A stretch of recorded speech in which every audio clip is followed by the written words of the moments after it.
Veteran on the Move, number 33. Welcome to Veteran on the Move, your pathfinder to freedom. If you're a transitioning veteran, an entrepreneur wannabe, or someone who's still stuck in that job trying to escape, this podcast is dedicated to your success. So welcome aboard, sit back, and enjoy the ride. Andy Weiss is the founder of Planet Foods, a specialty food import business which he operates from his home office in Chicago, Illinois. Andy started Planet Foods out of necessity when he left his corporate job due to ethical and moral conflicts with his employer. He provides some great insight on becoming an entrepreneur and surviving numerous financial struggles amid economic downturns while providing for his family. Andy, thanks for being here today. It's great to talk to you. Can you give us a little bit of background on what you did right out of college and how you got started in the business world? Yeah, no problem. First of all, I was at UCLA. I grew up in California, was at UCLA, and, like so many people in college, don't have a clue what you want to do, what you want to be when you grow up. And I stumbled on one of those junior year abroad programs and went to France, lived in France for a year, fell in love with it, fell in love with a good-looking French girl for the time, and decided I had to get back and see her.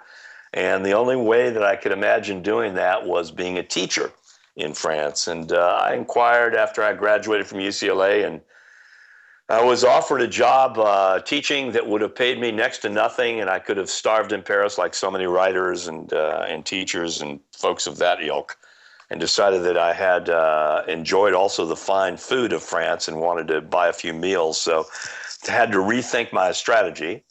And I ended up applying to what was at the time called the American Graduate School of International Management that is out there in Glendale, Arizona. And the thing that attracted me to that was it was highly rated MBA or international MBA program, but that it was a program I could complete in a year if I went through the summer. So I did that and got out in time for a recession, and there were absolutely no jobs. I applied with some advertising agencies, some companies here and there, and heard nothing. And I stumbled into a food service distribution company in Los Angeles called S.E. Rykoff and Company. It was, networks or relationships and networks is everything. And it was through my uncle. He knew this fellow, and that got the door open and the interview started. And little did I know that they were, in fact, looking for somebody to work in the business with them. They had a new import business going for themselves, and so they hired me. I started at the bottom. They wanted me to start, learning the business from the bottom, and that was all well and good, and in the end really paid dividends.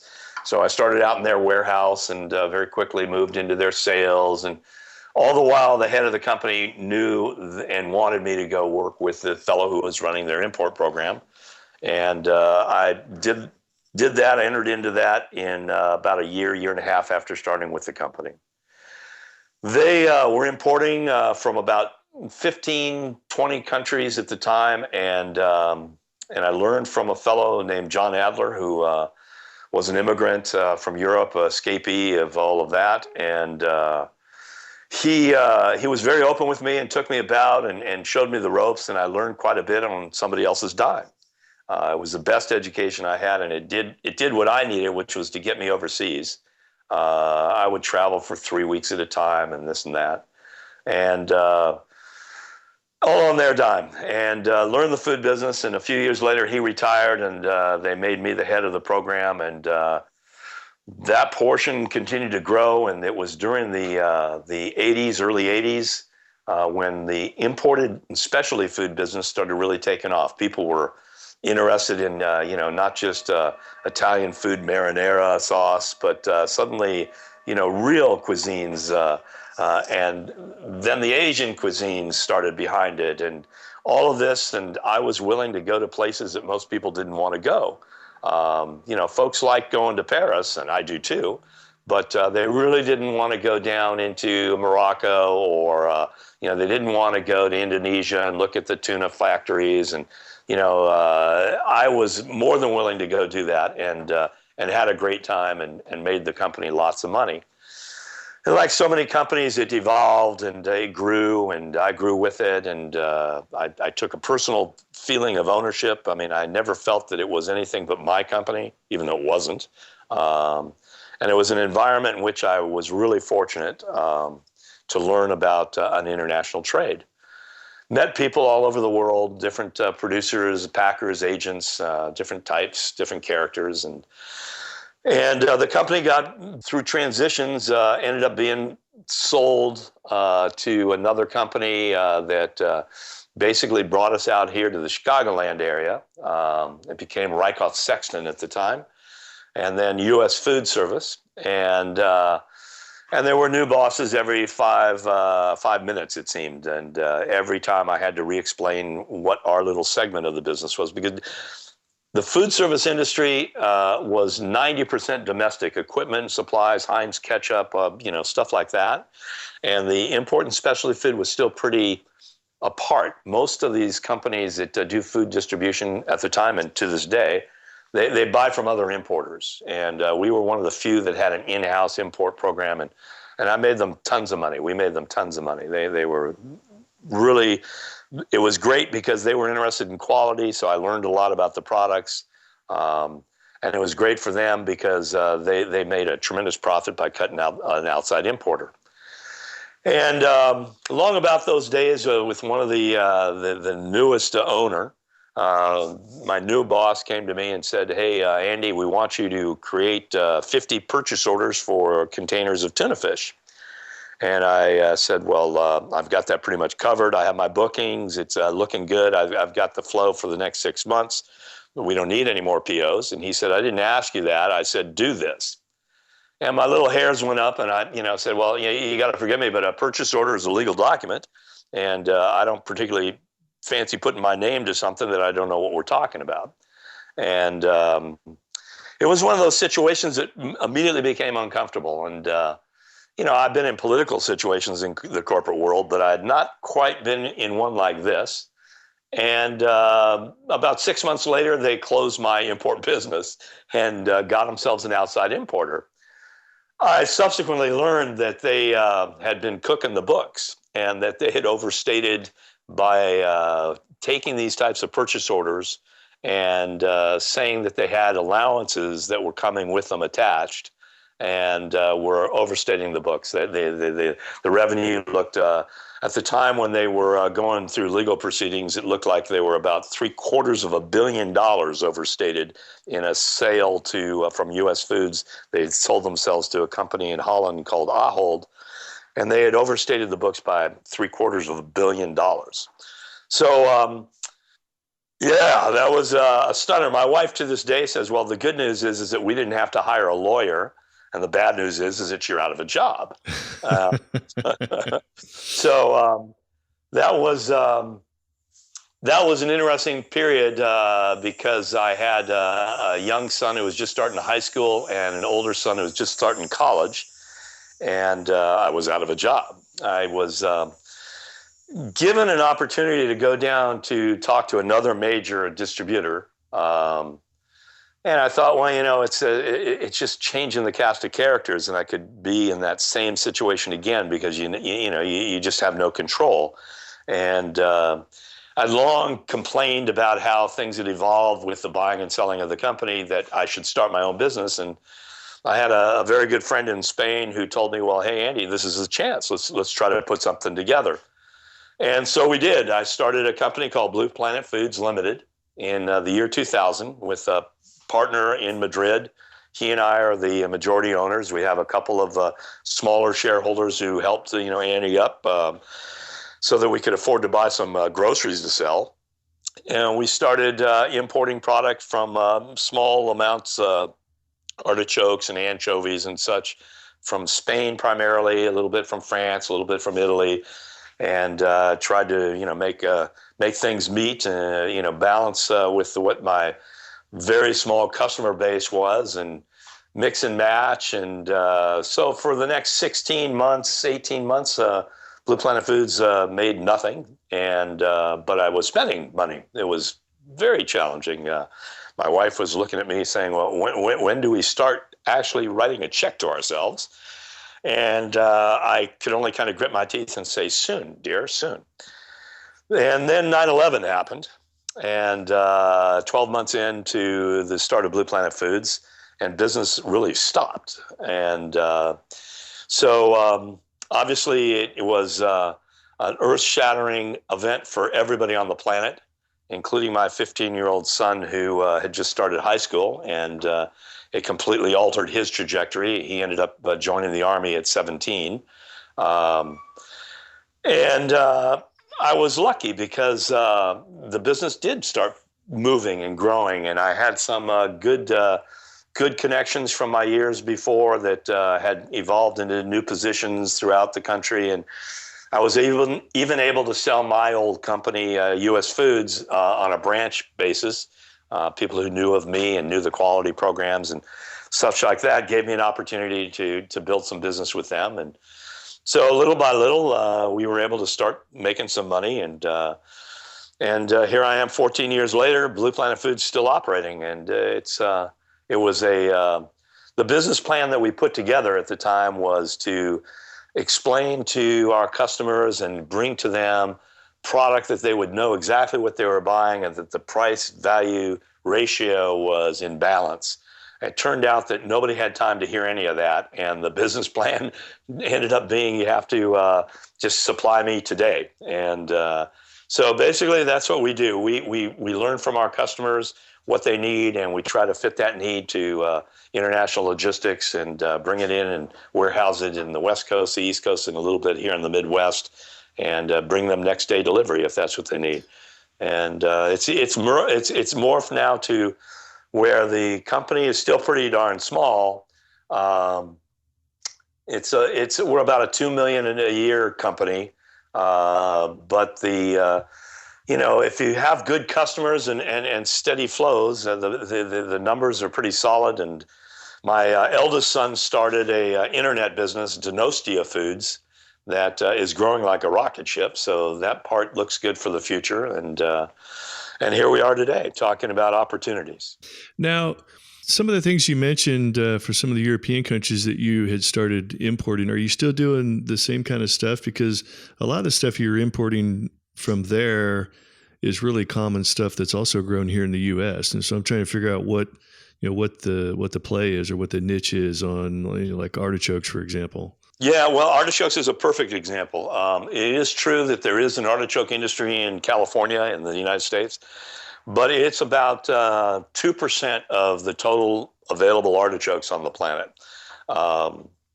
There is duty of almost 18% on brine pack, duty that makes no sense because the California artichoke industry is owned by Spanish people now. Globally, the place, Earth is a tiny place. That's why we call ourselves Blue Planet Foods, the Earth being the blue planet, as opposed to Mars, the red planet. And there are things that are available, like ripe olives, that you can buy from California in number, but the market makes the difference. And the big producers of the world are the big controllers of the events. So the Walmartization, if you will, has really altered the scene. Anchovies, you can bring in anchovies from several countries, but the U.S. industry is non-existent. Olive oil, there's a growing olive oil business in the States, but it is less than 2% of the volume, and is very boutique, though it's changing all the time. And so those factors play. The opportunities may be there for a year or two, and then the industry could change. For example, I imported tuna for many, many years. And when I first started in the business, because of the high cost of labor in almost every food industry, from the harvesting of the food to the packaging of the food and everything in between, the biggest component is the raw material and the labor. And oftentimes the labor is higher than the raw material if it's inexpensive stuff.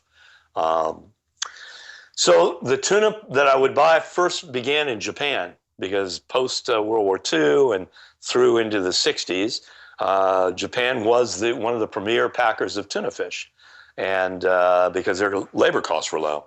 And then their labor costs continued to grow, and the tuna industry moved from there to Taiwan, and then it moved from Taiwan to Philippines and Thailand, always following less expensive labor costs. Today, it's very confused because the cheapest labor costs in the world are in Africa, and there is tuna production in Africa, for example, but the quality and the security of the packing, all of those things are a little bit more suspect. So you see the industry breaking down into different components.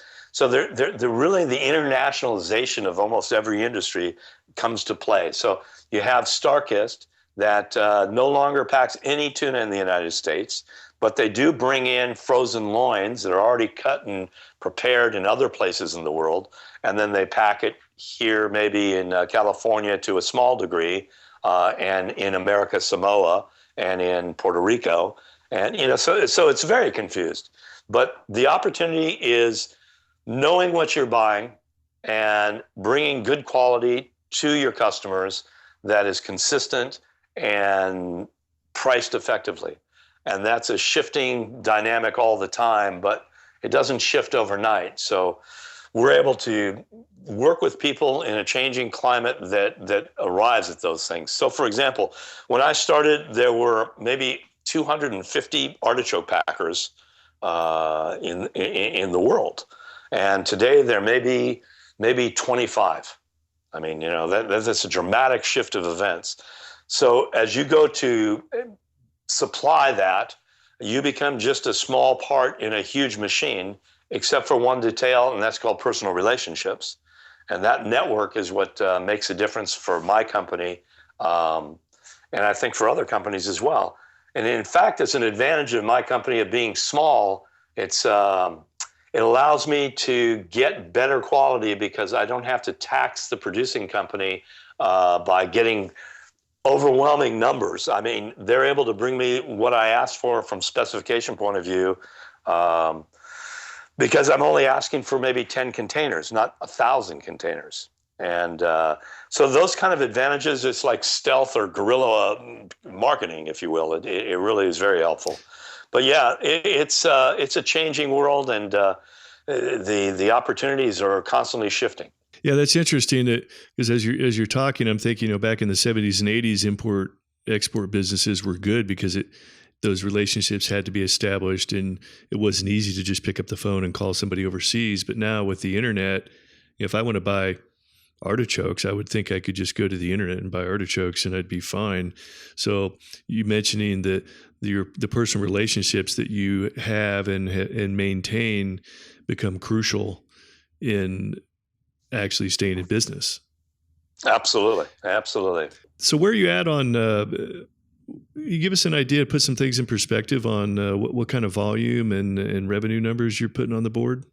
Yeah, we import probably around 200 containers a year of various products. Some of the biggest ones being olives, green olives and black olives, artichokes, as we talked about, anchovies, capers, saffron, mandarin oranges and mushrooms from China and elsewhere.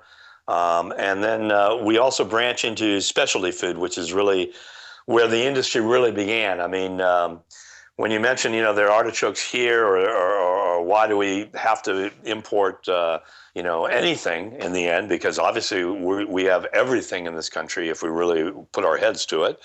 Well, it's not quite in specialty food. I mean, that's where the growth of the business really began, was finding the niche things. So, for example, the Donostia Foods program that we have brings high quality octopus, pulpo, mussels in escabeche, specialized product that you can't possibly get in the U.S. It just doesn't exist. And so those things are what set the distinctions a bit. The size of the company, yeah, we're pretty small. I think that translates, as I said, to around 2 million or something like that in revenue. And we have a small, close group of clients. They're food service distributors, retail, and food manufacturers. So almost a third for each. The food manufacturers, we bring sesame oil from Japan. It's a highly spec'd one. There's cheaper products in the world. And there's another example of something that you can't really get in the United States from a production point of view. We bring in a Japanese quality because of its purity and its excellence of taste compared to some product that comes from Hong Kong or other places that is a little bit more bitter. And the difference in the manufacturer business, they need consistency all the time. So it's a type of program that once you get it as a business, as Blue Planet Foods obtains this business, it generally stays forever because it's a lock in terms of the flavor profile that they're looking for in their production. And if they start tampering with the components and bringing in another product because they save some money, they end up finding that they have a different flavor profile or the product doesn't perform the same way and all those kind of things. So there again, it's not just the network, which maybe introduces you to the manufacturing company, but it's the consistency of supply and keeping the door open so that the customer always knows what's going on with that industry. For example, if the market of sesame starts shooting through the roof, like chocolate is going up, cocoa, out of almost all the cocoa comes from the Ivory Coast. And the Ebola outbreak has really diminished security in that area to such an extent that we're seeing a shortage of cocoa starting to happen. So those kind of things, if you have a production facility that you're selling, they need to know that very quickly in order to start making plans to adjust. And that's where the service of an entrepreneur, a small company like ours, is quite different than a large company, because we are able to give that personalized service to our customers because we don't have 100,000 customers. And let them know, hey, here comes a challenge down the road. I'm going to give you some options on how we're going to continue to supply. And that's the nature of the beast today. It's a shrinking world in terms of opportunities for supply. In the same sense, it's a shrinking world from distribution, that there's less opportunity on the surface. But when you look a little deeper, you find out that the Walmarts of the world create even more opportunities below it because the niche is there. And you find that Walmart doesn't want to stock octopus, so we're able to bring in octopus and circumvent Walmart and sell it directly to consumers or to restaurants or to food service distribution. And it creates an opportunity for a smaller distributor that's more localized in a market, an entrepreneurial spirit of where he's looking to be a little different than what's out there, the Ciscos of the world or the Walmarts of the world. And we try to bring them the components and the ammunition, if you will, to do that. So it's a never-ending struggle, I'll tell you that. Well, I've interviewed a couple veterans that have discovered or come up with little niche ideas in their travels around the world. There's Griff from Combat Flip Flops and Kim Jung from Rummy Spice, who's getting started in importing saffron from Afghanistan. And I'm sure there's some veterans out there listening that have these ideas, and you discover things that, hey, I've never seen this in the U.S. I don't think you can get this in the U.S., or here's an idea for a business. So if that veteran out there that's listening, that's got an idea for either a product or a service that could be imported from overseas, what kind of advice would you give him, or words of wisdom would you have for how to get started? Well, it is the hardest thing, of course, is to find that unique niche. But the advantage is most veterans that I know, my son, as I mentioned, when he was 15, when the towers went down, he joined the Army. And so he was out afield, OEF and in Afghanistan. You mentioned Kimberly of Rumi Spice. Her experiences in Afghanistan connected her with people that are in areas of the world where most people don't like to travel. And so that by itself creates an opportunity because most veterans are not so afraid to go anywhere on the planet. And that's a distinction from their competitors right out. In terms of the mix of the product itself, that's a real intuitive thing. And I would say that the most important place to start with that is if you like something. If, for example, in my eldest son's case, he wanted to get involved in the business because he particularly fell in love with the north of Spain and the Basque country and the cuisine there. So he wanted to continue to, simply put, he wanted to keep eating the thing. So he brought to me the idea of importing these types of items, which I wouldn't have thought of. And he found the niche by his intuition that he thought this was a good product, and therefore a good product should be a saleable product. And he did find kindred restaurants and operators and people who were interested in such a thing.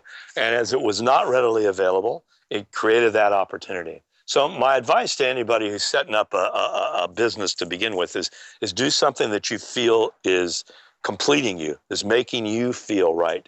One of the biggest challenges I have is my son did not come back from the wars, is to find meaning in doing things. And so I'm less interested in just selling groceries and more interested in creating, well, that's why we're talking in the end, is because of our commonality of reaching out to the veteran community. And my advice is always follow that intuition. You know, you can make enough money to pay the bills if you pay attention to your expenses, but you can never really find the completion, that feeling, that sense of worth, unless you follow your intuition. And you have to be honest with yourself where it is. And sometimes, if in my case, it took a solid 18 months or so before we made our first nickel. Sometimes it takes really a conviction of it. And and other times it takes a lot of luck. And probably it's somewhere in between is where the truth is. It's the intuition and the luck. They have to both kind of work for you. But follow what you want to do, what makes you feel that you're contributing something. And if you like it, well, that's the way it is. If you don't like it, don't do it. That's the best advice I can give.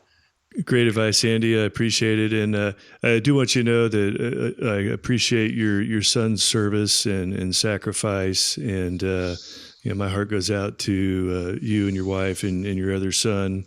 And I do hope you know that it is appreciated. And I hope that message gets through to you guys from time to time. I know it doesn't replace the loss that you experienced. So, no, I appreciate that. I do, Joe. And, to your listening audience, particularly because I know that good preponderance are veterans, that you guys have volunteered to serve is something that is just remarkable. I know that my son, he always, when asked about that, said he hated to be thanked for his service.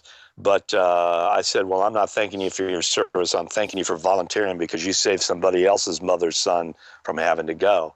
And you guys are incredible. And I'm in a state of constant awe of my son and all of his brothers in arms who I come across. And so what we're trying to do at Blue Planet Foods is just to continue to create opportunities. And if we're fortunate enough to keep driving the business and growing the business and transforming the model a little bit, we hope to be able to hire and do other things. But my advice to the veterans out there is, just hang in there. If it looks really bad, there's another moment coming, and it won't be that bad. There are opportunities. There are connections in our community, in the veteran community, that are going to pull up everybody, and the rising water is going to carry all boats higher. So, thank you very much. Yeah, it's a pleasure to have the opportunity to serve. I mean, Danny, he enlisted at 17, and in a way, we were drafted right behind him because once you have a loved one in the military, you know how it is. It's the rest of the family is also there. So it's a never-ending struggle. In fact, before his death, he was talking to us about joining the family business as one of the options when he got out, and we talked about just that he could go to Afghanistan and do some work there because most importers don't want to go out into the backwoods. And it's there that you make the real contacts and connections. And if you treat people with respect and honor, it tends to come back and be beneficial to all involved. So just everybody got to keep on keeping on. That's what it's about. Hey, Andy, I know you've already helped a few other veterans in the beginning stages of their business. You put a plug in for your company and your website. And I would assume if there's a veteran out there that's looking to get into the import business, that maybe they could find you via your website or get some pointers or some consultation from you. Absolutely. BluePlanetFoods.com. There's a link to contact me. DenostiaFoods.com is a link to contact my eldest son, AJ. And we're more than willing to help mentor in any way or give any advice.